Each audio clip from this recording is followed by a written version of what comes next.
अजय मार्केटमध्ये फळं घ्यायला आला होता, पण तिथे आपल्या घटस्फोटीत बायकोला भाजी विकताना पाहून तो थबकला. गिरजा जमिनीवर एक पोतं अंथरून त्यावर थोडीशी भाजी ठेवून उदासपणे गिऱ्हाईकांची वाट पाहत होती. तिला पाहताच अजयच्या मनात आनंद आणि कटू विचार उमटू लागले. तुझ्यापेक्षा 100 पटीने चांगला नवरा मिळेल असं तोऱ्यात म्हणाली होती, पण हिला बहुतेक फुकटचा खाणारा भेटला असावा, म्हणूनच बायकोला भाजी विकायला बसवले.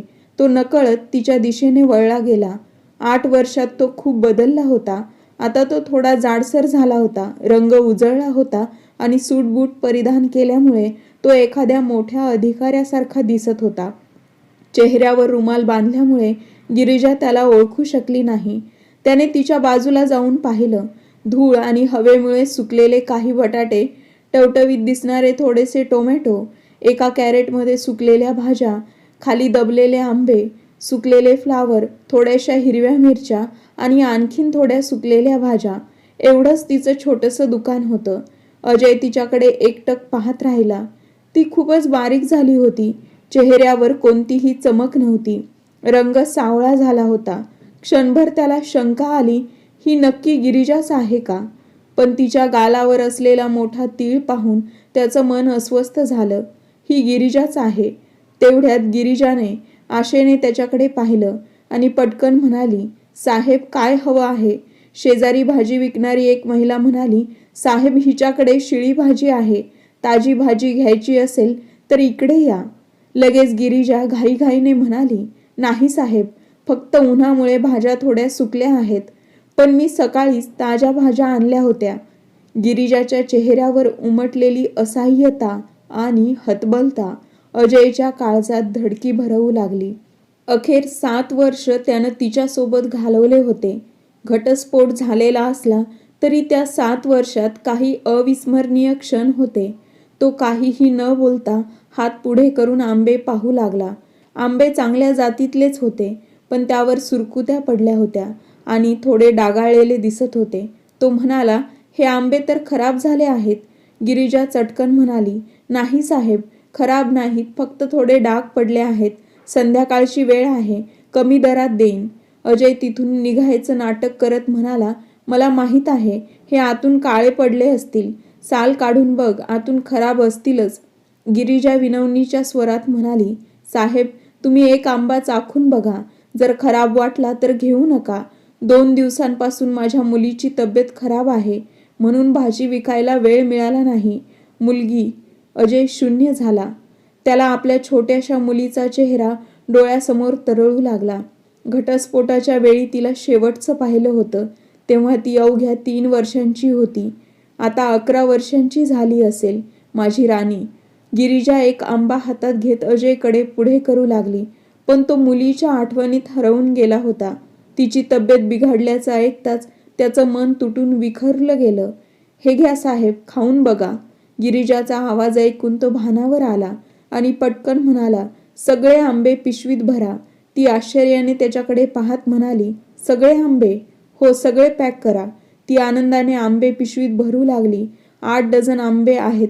150 रुपये डझन दराने विकते, पण तुम्ही मोठ्या प्रमाणात घेताय म्हणून 120 रुपये डझनने लावलेत. एकूण 960 रुपये होतात साहेब. अजय म्हणाला, तुझी मुलगी आजारी आहे, त्यामुळे 150 रुपये डझन भावानेच आंबे दे. आणि मग त्याने 500 रुपयांच्या 3 नोटा दिल्या आणि निघू लागला. गिरिजाने पाठीमागून आवाज दिला, 150 रुपये डझन दराने 1200 रुपये होतात तुमचे. 300 रुपये तरी परत घेऊन जा साहेब. तो थांबला, पण काही न बोलता तसाच उभा राहिला. गिरिजा जवळ आली आणि त्याच्या हातावर 300 रुपये ठेवत म्हणाली, साहेब, भीक नको आहे. भीक मागायला लागू नये म्हणूनच भाज्या विकते. अजय म्हणाला, तुझा नवरा काही करत नाही का? गिरिजा शांतपणे म्हणाली, 8 वर्षांपूर्वीच घटस्फोट घेतला आहे साहेब. अजय निघाला. चालता चालता स्वतःशीच पुटपुटला, तुझ्यासारख्या स्वाभिमानी बाईवर तुझ्या नवऱ्याने नक्कीच काहीतरी अन्याय केला असेल, म्हणूनच नातं तुटलं असेल. पाठीमागून गिरिजाचा आवाज आला, नाही साहेब, नवरा चांगला होता, फक्त दिवस वाईट होते. अजय आता तेथे थांबू शकला नाही. तो भराभरा आपल्या गाडीकडे गेला. पाठीमागे वळून पाहिलं तर गिरिजा भाज्या आवरून घरी निघत होती. कदाचित आजची कमाई झाली होती म्हणून लवकर निघत होती. अजयच्या मनात विचार आला, ती कुठे राहते? त्याला आपल्या मुलीला भेटायचं होतं. अनाहूतपणे त्याच्या मनात तिच्याबद्दल आकर्षण निर्माण होऊ लागलं. एक वेगळाच प्रश्न त्याच्या मनात घोळू लागला. गिरिजाने घटस्फोट घेतल्यानंतर दुसरं लग्न का केलं नसेल? तो तिच्या मागे निघाला, पण तिच्या नजरेस न पडावा यासाठी लांबून चालत राहिला. अजयच्या मनात आणखी एक प्रश्न डोकावत होता. गिरिजा पुण्यात कशी आली? तिचं घर तर गावी होतं. तिचे 2 भाऊ तिथे राहत होते. त्यांनी तिला एकटीला कसं सोडलं? घटस्फोट घेताना खूप मोठा गाजावाजा करणारे भाऊ आता कुठे गेले? गिरिजाच्या त्या एका वाक्याने त्याला थोडासा दिलासा मिळाला. नवरा चांगला होता साहेब, फक्त दिवस खराब होते. म्हणजे ती आजही त्याला वाईट समजत नव्हती. अजय चालत असताना अचानक त्याचं मन भरून आलं. डोळ्यात अश्रू तरळले. त्याला आठवलं, त्या रात्री गिरिजा त्याला म्हणाली होती, तुम्ही माझ्या स्वाभिमानाची रक्षा करा, मग मी तुमच्यासोबत सगळं सहन करीन. आणि तो तिच्या स्वाभिमानाची रक्षा करू शकला नाही. अजयच्या डोळ्यासमोरच त्याची वहिनी गिरिजाचा अपमान करत होती आणि तो मात्र गप्प उभा राहून सगळं ऐकत होता. गिरिजा अत्यंत स्वाभिमानी होती. तिला चूक नसताना मान झुकवायची सवय नव्हती, म्हणूनच ती माहेरी निघून गेली. पण त्यानंतर वहिनीच्या सांगण्यावरून अजयने तिला थेट घटस्फोटाची नोटीस पाठवली. त्याच्या दुसऱ्या चुकीने नातं कायमचं संपवलं गेलं. अजयला त्याच्या दादा वहिनीचे महत्त्व बायकोपेक्षा अधिक वाटत होते. त्याला वहिनीवर जास्त विश्वास होता आणि त्याने बायकोच्या भावनांचा विचारही केला नाही. गिरिजासोबतची त्याची पहिली 5 वर्ष अतिशय सुंदर गेली. पण 5व्या वर्षापासून संसारात क्लेश सुरू झाला. वहिनीने एखाद्या गोष्टीवरून तिच्या मुलीला मारलं की गिरिजाला ते सहन होत नव्हतं. याच कारणावरून घरातील वाद वाढत गेले. घरात सतत भांडणं होत असल्यामुळे गिरिजा अजयवर वेगळं राहण्याचा दबाव टाकू लागली, पण तो तयार नव्हता. अजयच्या दादा वहिनींना वडिलोपार्जित दुकानाची वाटणी करायची नव्हती. त्यांना सगळं स्वतःसाठी हडपायचं होतं. अजय भावासोबत खांद्याला खांदा लावून दुकान चालवत होता, पण पैसे लागले की त्याला वहिनीच्या परवानगीची गरज लागत होती. तिच्या परवानगीशिवाय पैसे मिळत नव्हते. हीच गोष्ट गिरिजाला खटकत होती. सगळं आठवताना अचानक अजय भानावर आला.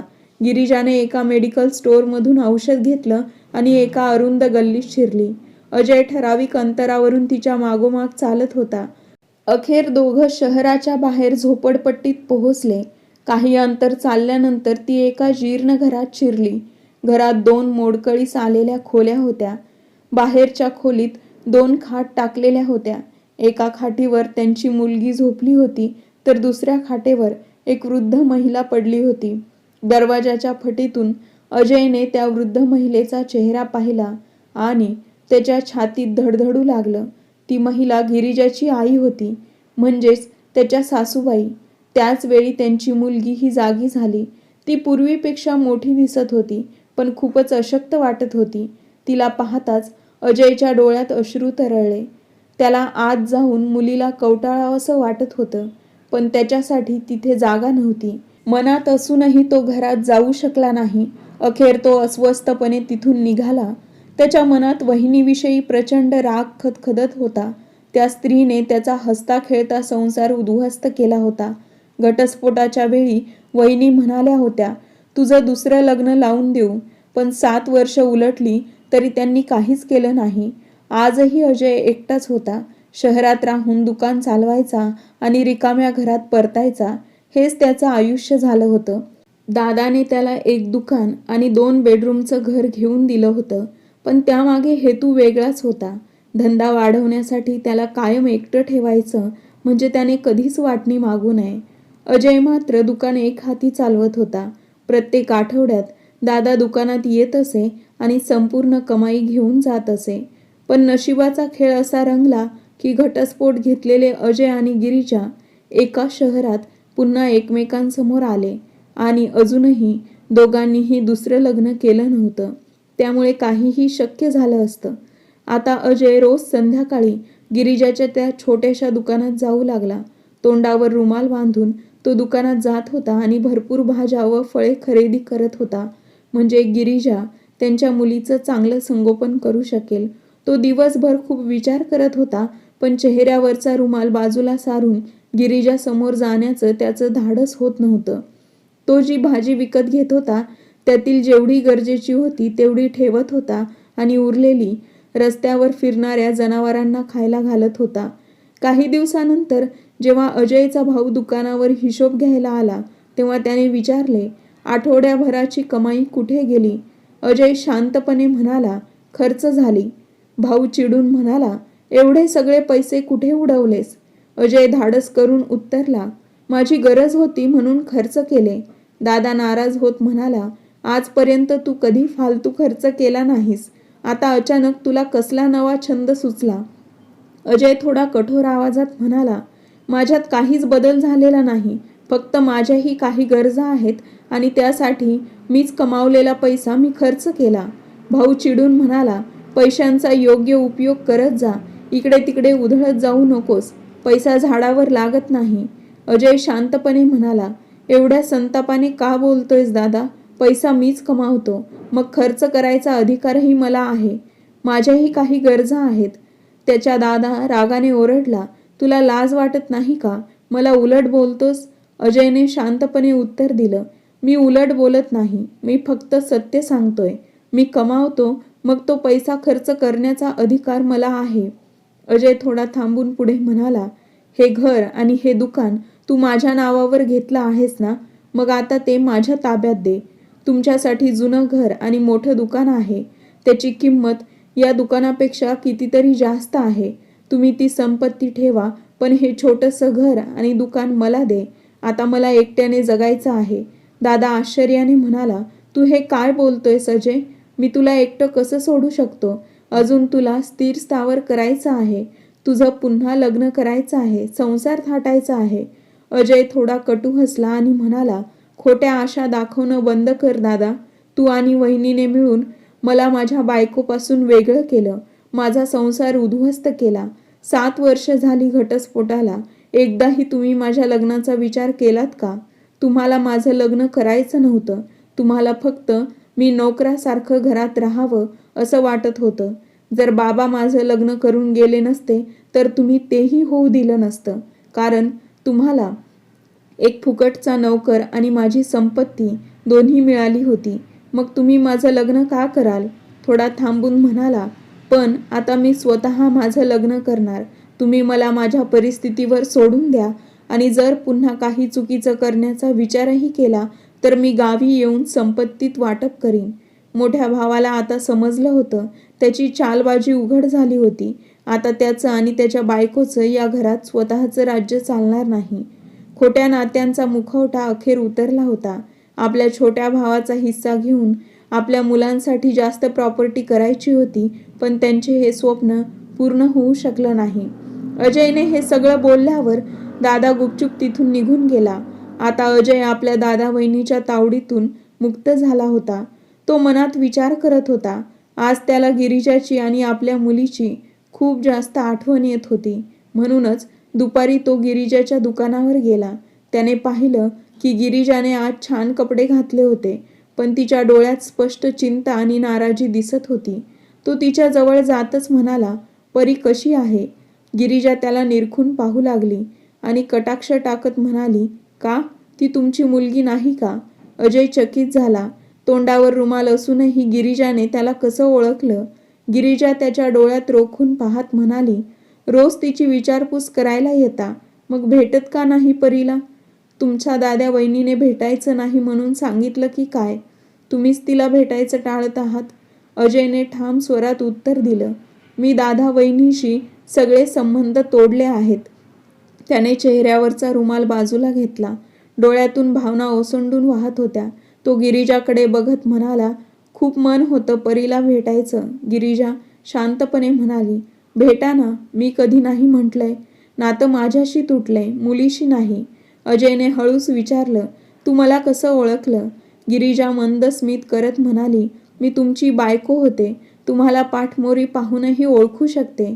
पहिल्या दिवशी नीट पाहू शकले नाही, पण दुसऱ्या दिवशी जेव्हा तुम्ही परीबद्दल चौकशी करत होतात तेव्हा तुमच्या डोळ्यातली वेदना पाहिली आणि अशी वेदना फक्त एका बापाच्या डोळ्यात असते. तोंड झाकलं पण मुलीला भेटण्याची तडप लपवू शकला नाहीत. गिरिजाने एक पत्ता लिहून दिला. तुम्ही इथे जाऊ शकता. संध्याकाळी मी पण तिथे येते. अजय तिच्याकडे आशेने पाहत म्हणाला, नाही, तू पण बरोबर चल. तिच्याशी नीट बोलायचंय. ती जेव्हा माझ्यापासून दूर गेली तेव्हा खूप लहान होती. आता ती मला ओळखणार नाही. गिरिजाच्या डोळ्यात पाणी तरळलं, पण ती स्वतःला सावरत म्हणाली, लग्नाचा अल्बम अजून माझ्याजवळ आहे. ती रोज पाहते. तुम्ही समोर येताच ओळखेल तुम्हाला.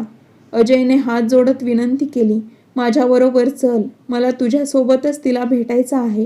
गिरिजा थोडीशी खवळली. का गरिबाच्या पोटावर लाथ मारताय? ही धंद्याची वेळ आहे.